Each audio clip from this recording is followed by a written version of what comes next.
A gente, né, tem visto, inclusive, o mercado colocando muito prêmio de risco ali nos juros na ponta longa, principalmente por conta de toda essa preocupação e percepção, vamos dizer assim, com o fiscal.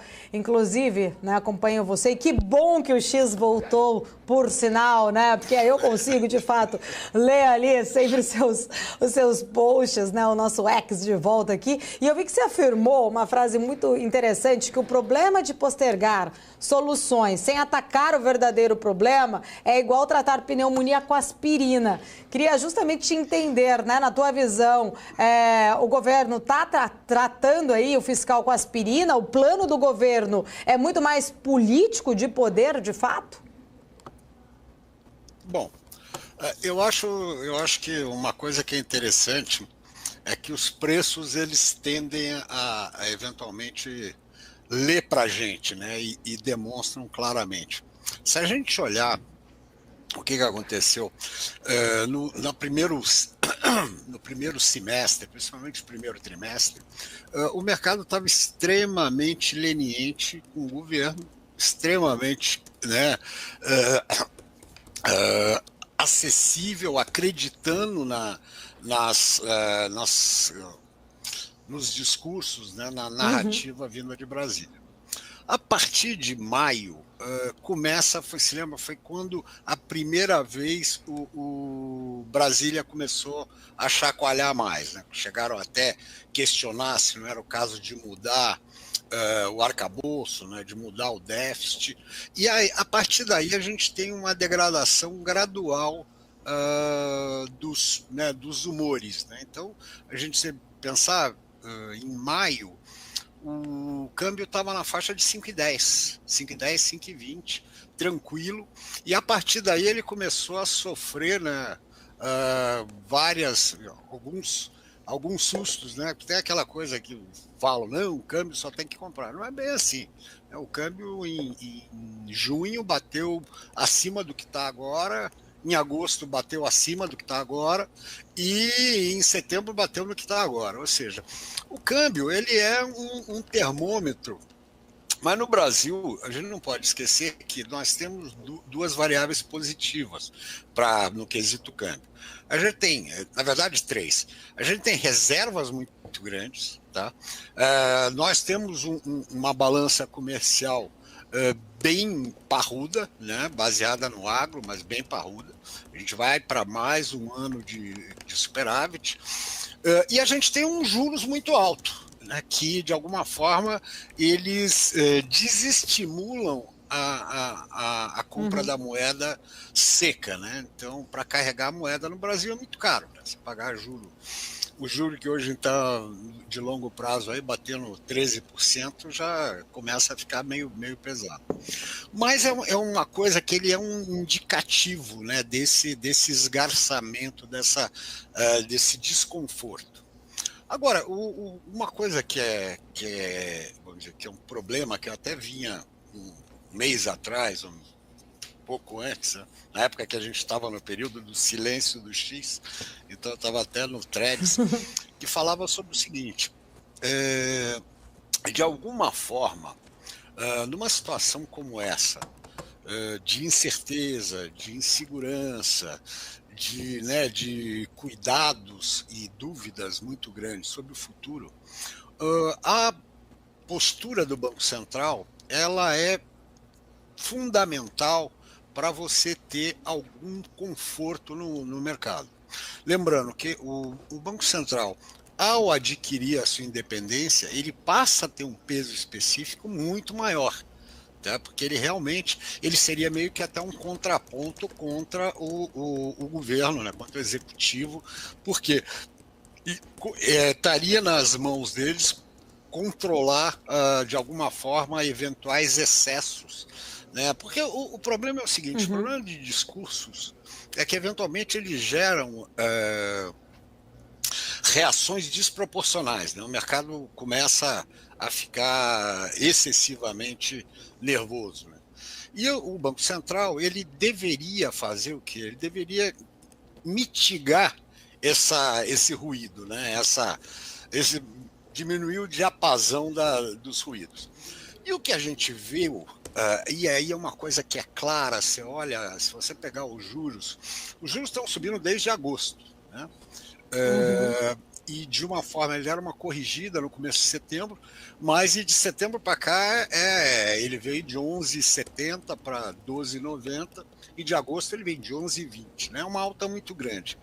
E a dúvida é essa: seria necessário uma alta tão grande? Hoje já estão falando em Selic terminal de 14.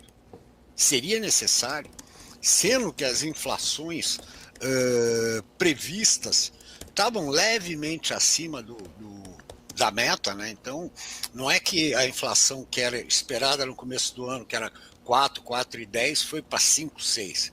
Ela veio do 4,10, está namorando com 4,40. Ou seja, de alguma forma, me parece que jogar juros para 14 é matar formiga com bazuca. Né? Sem contar que esse efeito também tem que ser avaliado, porque uma grande parte desse crescimento que a gente está tendo na economia, né, os dados que saíram recentemente mostram que é basicamente consumo das famílias, consumo do governo, né, gasto do governo e serviço, que são rubricas que elas não são afetadas pelos juros, né? Então, de alguma forma, você tem um problema que a gente no passado teve de uma outra forma, que era, né, quando subia o juro e o BNDES emprestava um caminhão de juros a juro baixo. Né? Então é uma coisa que ela acaba gerando um efeito neutro ou até negativo. Mas, ou seja, então o que acontece? Será que precisa 14? Eu acho que não. Só que o problema que aconteceu é que, na medida que o Banco Central, você se lembra antes do Galípolo meio que assumir de vez, que ia ser o presidente, justamente ali em agosto, teve um monte de entrevista de lado a lado, falava muito, falava o Galípolo, falava o Roberto Campos, falava o Seron, falava... E chegou uma hora que aquela história, falar é prata, calar é ouro. Quem muito fala, eventualmente, se coloca numa situação delicada. E eu acho que o que acabou acontecendo é isso, que enquanto o Galípolo estava tentando mostrar que ele estava disposto a ser objetivo na condução da política monetária, de levantar os juros se assim fosse necessário, o mercado acabou imputando a ele a obrigação de aumentar imediatamente. E cada vez mais, vamos dizer, pressionando por mais aumentos, né? Porque se lembra, começou e falava em juro terminal de 11, 11,5, 11,75, não mais que isso. E hoje estão falando em 14, tá? E sendo que nada mudou com essa intensidade, tá certo? Eu acho que está tendo alguns dados, por exemplo, hoje saiu um IGP-10 ruim, tá certo? Todas as rubricas pressionadas, mas também ainda numa casa que você não precisaria levar para 14, eu acho. Agora, o problema é esse, né? O que a gente está tendo, assim, a gente pegou, estava o mercado relativamente arrumado, teve esse ruído do Banco Central, e o mercado né, deu uma ampliada, uma amplificada nisso de uma forma muito forte, né? Que é essa alta de juros. E, de alguma forma, você nota que o BC sumiu. A partir daquelas declarações que até gozaram, que o Galípolo falava até em festa de debutante, né? Foi até, né, teve alguns meios de comunicação que deram essa criticada. Depois daquilo, ele simplesmente se ausentou. Você não vê mais o Galípolo falando. O Roberto Campos está certo de ficar quieto. Ele é ex-marido, né? Ele está saindo, ele está aí, né? Tá só pegando as coisas dele, fechando a gaveta e vai embora agora. Não é mais hora, principalmente depois que o Galípolo foi, né, sabatinado e elevado à condição de novo presidente, já como fato definitivo, ele teria que começar a assumir isso.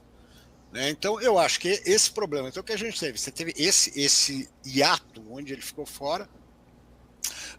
Não, até lembrando do hiato, sabe que nesse meio tempo, para explicar a alta de juros, já que a inflação não colava, os caras pegaram tudo.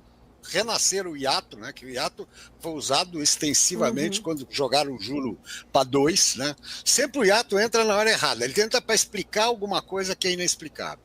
Então, mas você nota que falaram do hiato, falaram da China, falaram da eleição americana, falaram do diabo A4 e não falavam de inflação. Então, por que tem que aumentar? Fala do fiscal, o fiscal também é a razão de todos os movimentos e todas as preocupações tenebrosas.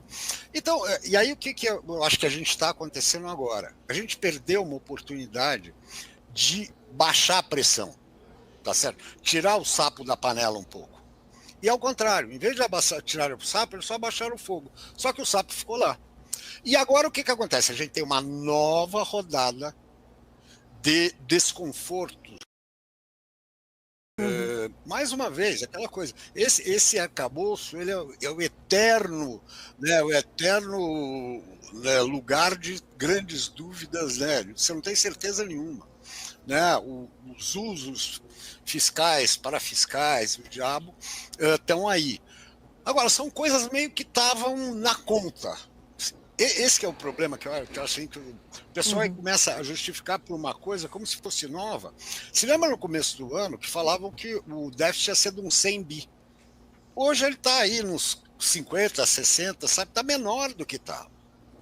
Tá certo? Então, essa explicação é meio que ela se perde no vento, né? Então, justamente, o que acontece, a gente tem uma grande desconforto, né, no preço dos ativos, com certeza. A gente está desvinculado, né, a moeda está desvinculada, se bem que lá fora tem tido alguns sustos, em Chile, em México e tal, mas nós temos sido a pior moeda dos últimos tempos, né? E os juros efetivamente cavalares.